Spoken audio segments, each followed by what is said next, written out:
Hello everybody and thanks for joining us. This is your chemistry mentor Shubham Upadhyay और आज हम वापस आ गए हैं ऑर्गेनिक केमिस्ट्री के एक बहुत ही शानदार से चैप्टर जिसका नाम है कार्बन एंड इट्स कंपाउंड, जो आपके 10th स्टैंडर्ड के ऑर्गेनिक केमिस्ट्री के सेक्शन में आता है।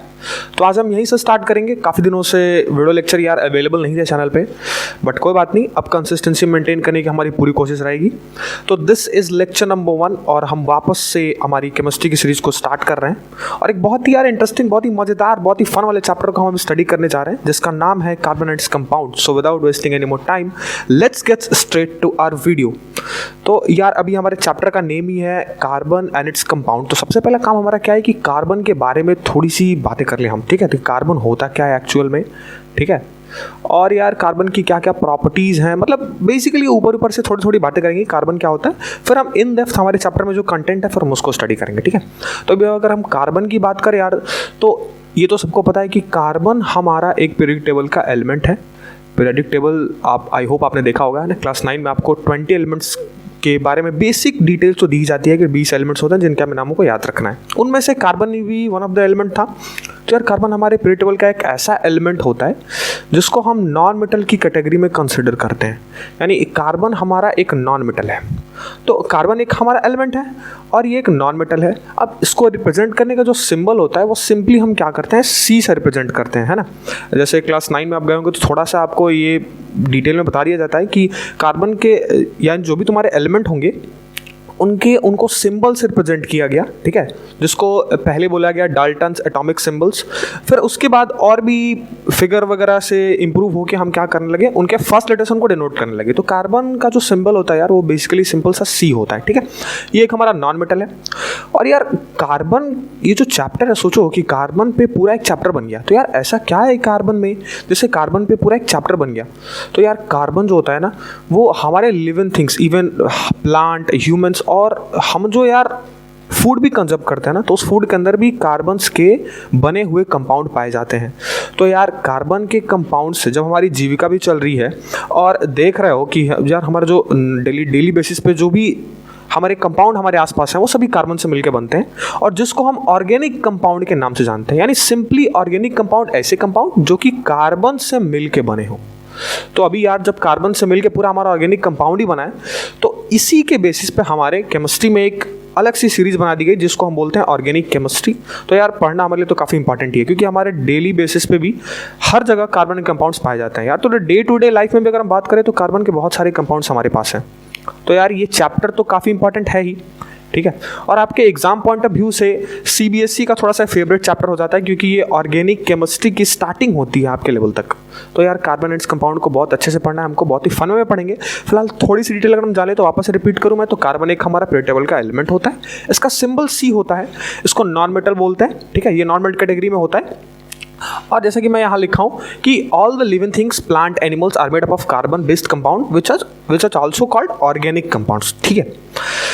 अभी यार अगर मैं इसका एक ऑब्वियस एग्जांपल दूं तो तुम ऐसे समझ सकते हो कि अगर किसी भी कार्बन लाइक मटेरियल को जब तुम बर्न करते हो तो तुमको as a result carbon dioxide gas भी मिलता है।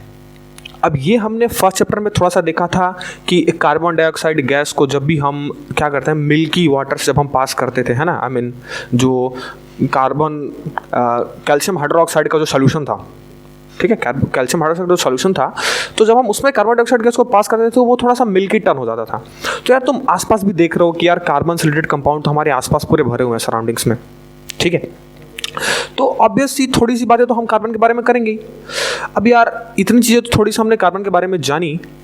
अब जरा सा हम कार्बन का यार अगर इलेक्ट्रॉनिक कन्फिग्रेशन जैसे टर्म या फिर जो वैलेंस शेल जैसे टर्म जो आपने क्लास 9th में सुने हुए हैं, तो थोड़ा सा अगर हम क्लास 9 में चले तो यार कार्बन की अगर हम इलेक्ट्रॉनिक कॉन्फ़िगरेशन की बात करें, कार्बन की अगर हम इलेक्ट्रॉनिक कॉन्फ़िगरेशन की बात करें तो हम जैसा क्लास 9 में पढ़ चुके थे कि किसी भी एटम के अंदर 4 सेल्स होते हैं जो कि K, L, M और N, ये 4 सेल से डिफाइन किए जाते हैं।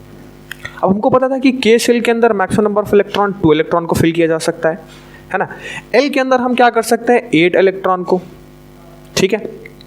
और m के अंदर हमने क्या किया था 18 इलेक्ट्रॉन को, और n के अंदर क्या किया था 32 इलेक्ट्रॉन को। ये सब आप मतलब ये बेसिक चीज़ें थी जो हमने क्लास 9 में पढ़ लिया है, थोड़ा सा इसके बारे में इंट्रो हमको मिल चुका है, ठीक है। तो यार मैं इलेक्ट्रॉनिक कन्फिगरेशन में उतना डिटेल में नहीं जाऊँगा, फिलहाल आपको पता है। और हमने एक टर्म सुना था वैलेंस शेल जैसा term, valence shell. Valence shell का सिंपली मतलब होता है कि लास्ट शेल, किसी भी एटम का लास्ट शेल। जैसे अगर मान लो कि आखिरी इलेक्ट्रॉन एल शेल में पड़ गया तो हम क्या बोलेंगे कि L shell is the valence shell of that atom. अगर एम शेल में पड़ गया तो M shell is the valence shell of that atom, ठीक है। तो वैलेंस शेल का मतलब सिंपली कि लास्ट शेल। अभी यार थोड़ा सा कार्बन के ऑब्वियस अलग इलेक्ट्रॉनिक कन्फिगरेशन अगर हम बात करें तो यार अगर हम कार्बन के इलेक्ट्रॉनिक कन्फिगरेशन करने जाएं तो अगर मैं इलेक्ट्रॉनिक कन्फिगरेशन करता हूं तो K और L, मान लो M और N, हमारे साथ 4 शेल है। अब कार्बन का जो एटॉमिक नंबर होता है वो 6 होता है, और हमको पता है कि जितने एटॉमिक नंबर उतने ही उसके अंदर नंबर ऑफ इलेक्ट्रॉन्स, यानी कार्बन के अंदर नंबर ऑफ इलेक्ट्रॉन भी कितने होंगे 6 होंगे। तो अगर मैं इनको इनके पर्टिकुलर शेल्स में भरने जाऊं तो लेट्स सपोज हमने K शेल को पूरा फिल कर दिया 2 इलेक्ट्रॉन भर के। अब बारी आई L शेल में, बचे हमारे पास कितने, तो 6 में से जब 2 इलेक्ट्रॉन हमने K में भर दिया तो बचेंगे 4 इलेक्ट्रॉन जो कि आते हैं हमारे L शेल में। अब इसके बाद तो यार इलेक्ट्रॉन है ही नहीं, तो इसके बाद M शेल और N शेल की क्या ही बात करें, वो तो एग्जिस्ट ही नहीं करेगा नेचर में, है ना। तो यार हमारा L शेल कार्बन के लिए हमारा लास्ट शेल माना जाता है। तो L शेल को हम क्या बोलेंगे यहाँ, वैलेंस शेल। क्या कहेंगे, वैलेंस शेल। अब यार कार्बन के वैलेंस शेल में तुम देख रहे हो कि 4 इलेक्ट्रॉन है।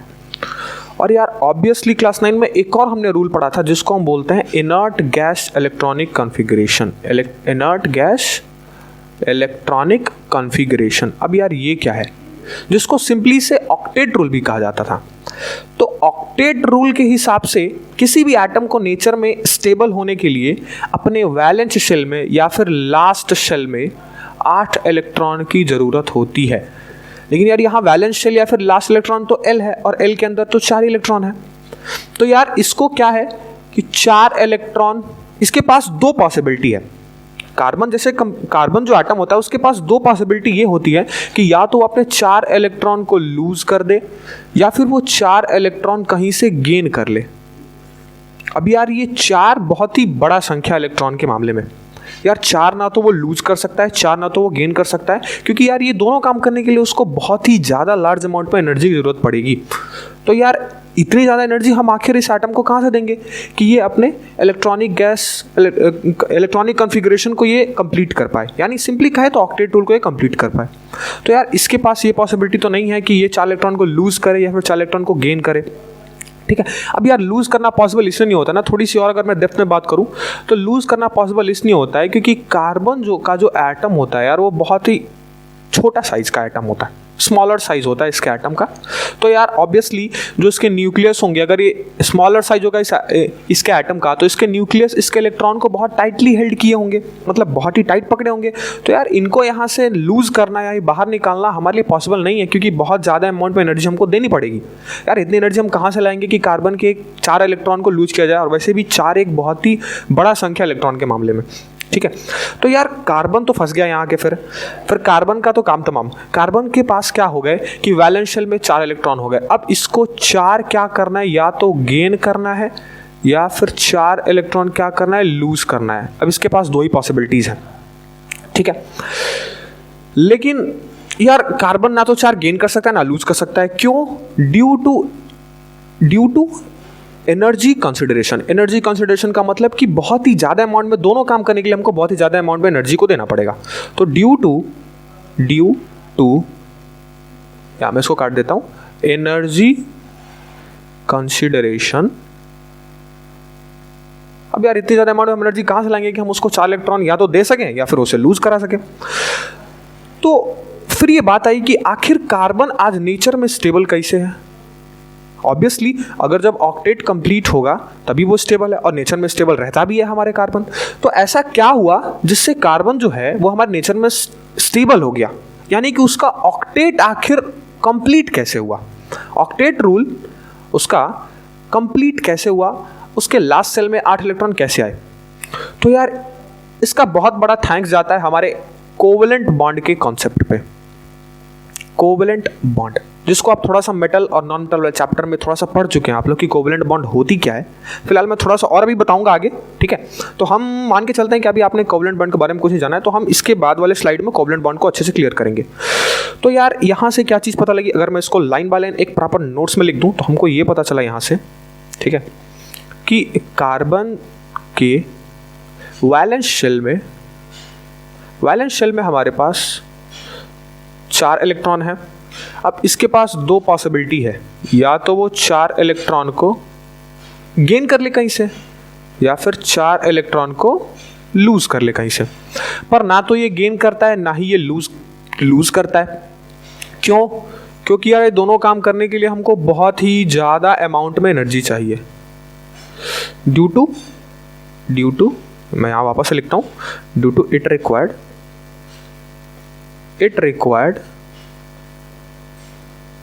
large amount of energy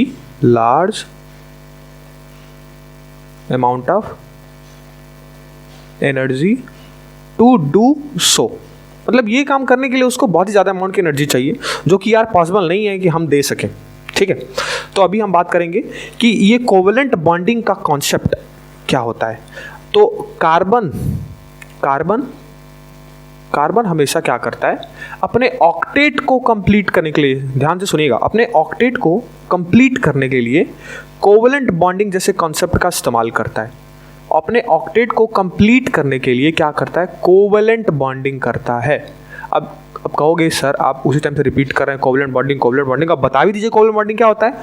so here comes up are the next concept, ठीक है, जिसका नाम है कोवेलेंट बॉन्डिंग। अभी ये कोवेलेंट बॉन्डिंग होती कैसी है, क्या होती है, कितने टाइप्स की होती है, ठीक है, सब कुछ अभी हम अच्छे से पढ़ेंगे, ठीक है।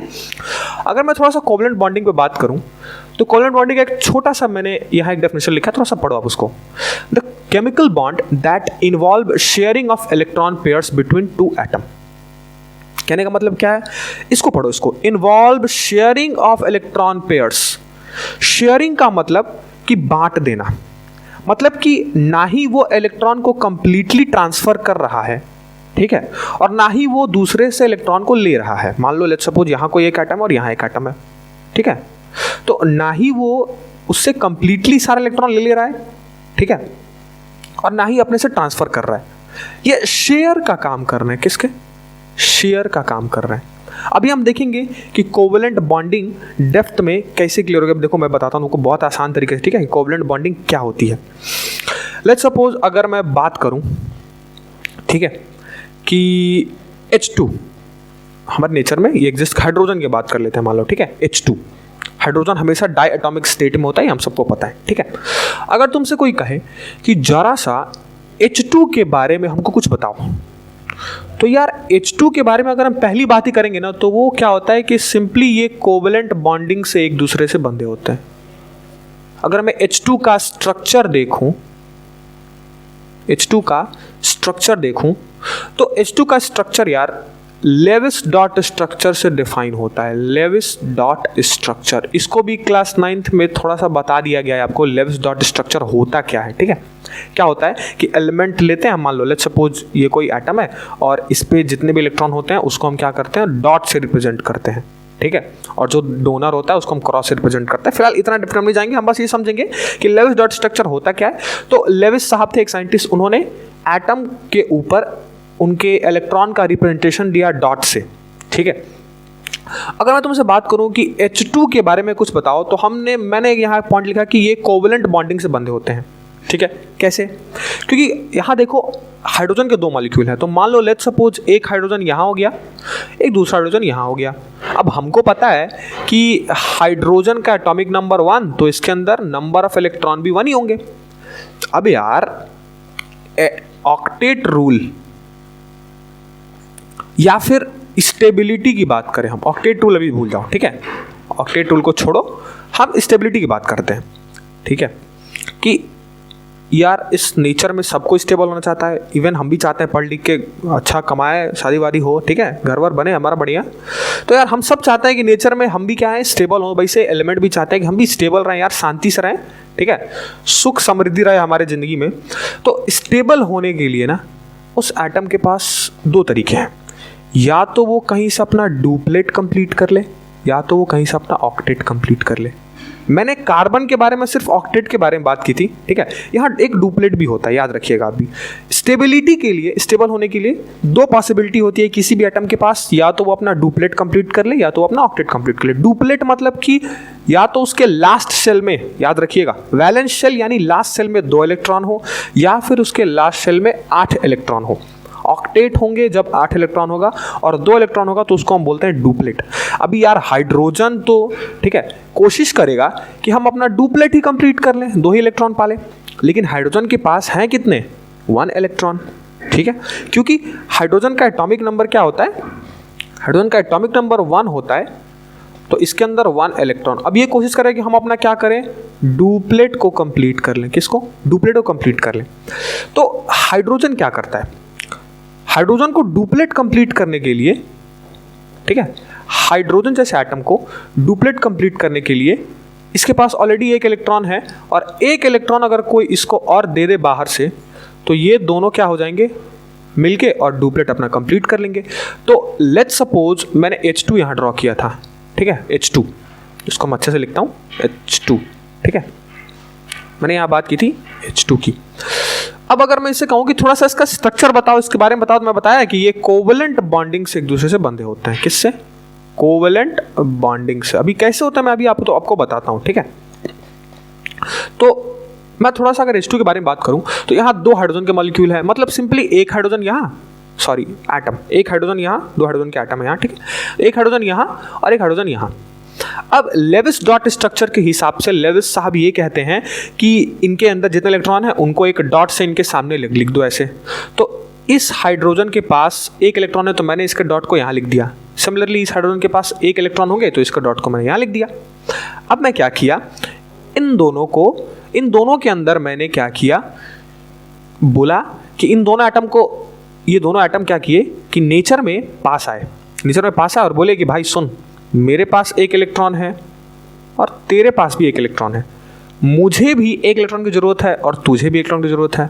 हम क्या करते हैं ना कि हम एक दूसरे से अपने इलेक्ट्रॉन को शेयर करते हैं। तो ये H क्या कहेगा कि ये तू अपना वाला इलेक्ट्रॉन मेरे से ऐसे शेयर कर दे। तो अगर हम अभी इस हाइड्रोजन की बात करें तो देखो इसके पास 1 इलेक्ट्रॉन यहाँ है, 1 इलेक्ट्रॉन यहाँ है। तो अगर मैं ये वाले हाइड्रोजन की बात करूं जिसको मैं डिनोट कर रहा हूं, ये वाले हाइड्रोजन की, ठीक है, तो इसके पास इसका डुप्लेट कंप्लीट हो गया। तो अब ये तो क्या हो गया? स्टेबल हो गया नेचर में। सिमिलरली ये वाला हाइड्रोजन भी क्या कहेगा कि भाई ठीक है, मेरा इलेक्ट्रॉन अपने पास है, तू भी अपना वाला क्या कर, मेरे से शेयर कर दे ऐसे। तो तुम देखोगे कि ये वाला हाइड्रोजन के पास भी अब क्या हो गया? 2 इलेक्ट्रॉन हो गया, एक यहाँ और एक यहाँ। तो ये दोनों आपस में क्या किए कि ना ही कंप्लीट ट्रांसफर हुआ, ठीक है, ये क्या किए, ये शेयरिंग कर लिए इलेक्ट्रॉन्स की। इलेक्ट्रॉन की क्या किए? शेयरिंग कर ली दूसरे से कि मेरा वाला तू रख ले, तेरा वाला मैं रख लेता हूँ। तो ये फिर कुछ ऐसा स्ट्रक्चर बना, ये H, ये वाला H इसके साथ शेयरिंग किया और ये वाला H इसके साथ शेयरिंग किया, ठीक है। और सिंपली ये दोनों जो डॉट आपको दिख रहे हैं इलेक्ट्रॉन के, इसको हमें क्या करते हैं, एक लाइन से जोड़ देते हैं। तो अगर H2 की बात करूं तो H2 हमको कुछ ऐसा दिखता है, देखो। तो कोवेलेंट बॉन्डिंग यहां हुई, क्या हुआ? कोवेलेंट बॉन्डिंग हुआ, ठीक है। ये नहीं हुआ कि इस H ने अपना सारा इलेक्ट्रॉन उठा के इसको दे दिया और इस H ने अपना सारा इलेक्ट्रॉन उठा के इसको दे दिया, ऐसा नहीं हुआ। इसमें शेयरिंग हुई है। क्या हुई है? शेयरिंग हुई है, शेयरिंग ऑफ इलेक्ट्रॉन हुआ है। तो यार ये जो बॉन्डिंग बनी, इसी बॉन्डिंग को बोलेंगे कोवेलेंट बॉन्डिंग। मैं वापस से इरेज कर देता हूं सब, आप लोग एक बार नोट कर लीजिएगा, ठीक है। ओह कहाँ गया? ये रहा, ठीक है। आप लोग इसको एक बार नोट कर लीजिएगा। तो मैं लिख देता हूं कि H2 के अंदर कोवेलेंट बॉन्ड की फॉर्मेशन हुआ। कैसा हुआ? कोवेलेंट बॉन्ड का फॉर्मेशन हुआ। एक H यहाँ था, एक H यहाँ था, ठीक है। इसको मैं थोड़ा सा दूर बना देता, ठीक। देखो एक H इस जगह और एक H ये रहा। ये वाले H ने इसके इलेक्ट्रॉन को शेयर कर लिया और ये वाले हाइड्रोजन ने इसके इलेक्ट्रॉन को शेयर कर लिया और फाइनली इनके बीच एक बॉन्डिंग सी बन गई। ये एक लाइन से हमने इसको रिप्रेजेंट किया और इसी बॉन्डिंग को हम बोलते हैं कोवेलेंट बॉन्डिंग। Covalent bonding. तो कोवलेंट बॉन्डिंग यहां बनी कैसे है, तो इलेक्ट्रॉन की शेयरिंग के वजह से बनी है। तो वही थोड़ा सा डेफिनेशन वापस से पढ़ते हैं कि the chemical bond that involve sharing of electron pairs between two atom, ऐसा केमिकल बॉन्ड जो शेयर ऑफ इलेक्ट्रॉन को एक दूसरे से बांटने से, इलेक्ट्रॉन को एक दूसरे के शेयर करने से फॉर्म हो। देखो यहां इलेक्ट्रॉन का शेयरिंग हुआ है, ये वाले हाइड्रोजन ने अपना एक इलेक्ट्रॉन इधर शेयर कर दिया, ये वाले हाइड्रोजन ने अपना एक इलेक्ट्रॉन इधर शेयर कर दिया, तो दोनों ने आपस में क्या किया, इलेक्ट्रॉन की शेयरिंग कर ली। और शेयरिंग ऑफ इलेक्ट्रॉन से जो भी बॉन्ड बनता है उसी केमिकल बॉन्ड को केमिकल बॉन्ड कोवेलेंट बॉन्ड बोलते हैं। आज से आप लोग ये चीज़ को याद रखिएगा कि शेयरिंग ऑफ इलेक्ट्रॉन से जो भी केमिकल बॉन्ड फॉर्म होता है, जो भी केमिकल बॉन्ड बनता है उसी को हम क्या बोलते हैं, कोवेलेंट बॉन्ड। याद रखिएगा। तो वापस से थोड़ा सा पढ़ूं, the chemical bond that involve sharing of electron pairs between two atom is known as covalent bond. ठीक है, तो यार ये थी हमारी पूरी बातें कोवेलेंट बॉन्डिंग पे। अब एक नीचे थोड़ा सा लाइन लिखा हुआ है कि the compound which is formed by covalent bond is known as covalent compound. अब यार अभी हमने कोवेलेंट बॉन्ड को तो पढ़ लिया कि कोवेलेंट बॉन्ड जो फॉर्म होता है वो शेयरिंग ऑफ इलेक्ट्रॉन की वजह से होता है। अब ये जो कोवेलेंट बॉन्ड से जो बन के जो कंपाउंड रेडी होते हैं ना, उनको हम कोवेलेंट कंपाउंड बोलते हैं। क्या बोलते हैं, कोवेलेंट कंपाउंड।